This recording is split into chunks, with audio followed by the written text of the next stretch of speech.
其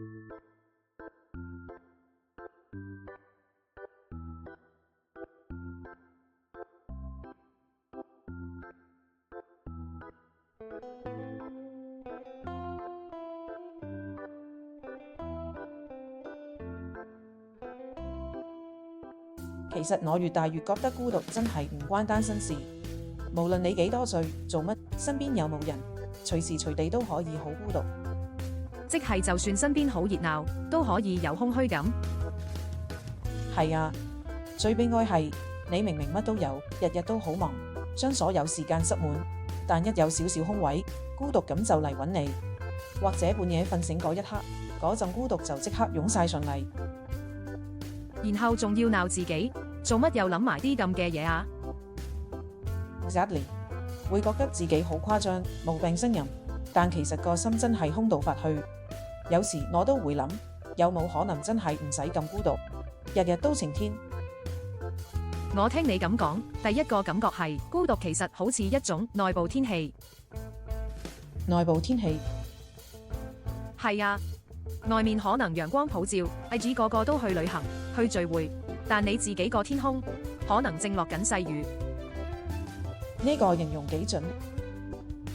而且孤獨未必一定係壞事，有時只係提醒你，喂，你有啲位其實仲未好好照顧過自己。我記得有本書講過 ，loneliness 同 solitude 係兩樣嘢。loneliness 係冇人同你 share， 但 solitude 係你其實幾享受同自己一齊。即係一個係痛苦，一個係修行。可以咁講，如果可以慢慢由 loneliness 行去 solitude， 可能夜深人靜嗰陣就冇咁難捱咯。不過講就易，做就真係難啦。超難。有時我對付孤獨嘅方法都幾廢，例如去便利店買杯熱咖啡，或者播首 old school 日文歌，嗰一刻就假裝自己同個世界仲有條 invisible connection。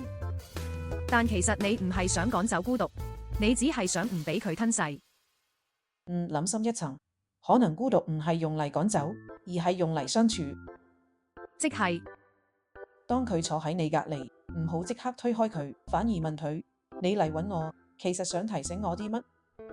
孤獨好似隻貓咁㗎喎。係啊，你唔理佢，佢偏偏走嚟，你肯同佢相處耐啲，佢又會變得好溫柔。平時唔知你，但你一打開零食包裝，佢就即刻衝出嚟。咁你而家嘅 survival tip 係咩？同孤獨搞好關係，唔好逼佢走，而係教佢做個乖室友。乖室友？係啊，可以一齊住，但佢唔會霸住個廳，唔會開晒所有燈，仲會間唔中煲碗湯俾你飲。咁樣未必日日都晴天，但至少唔會成日落大雨。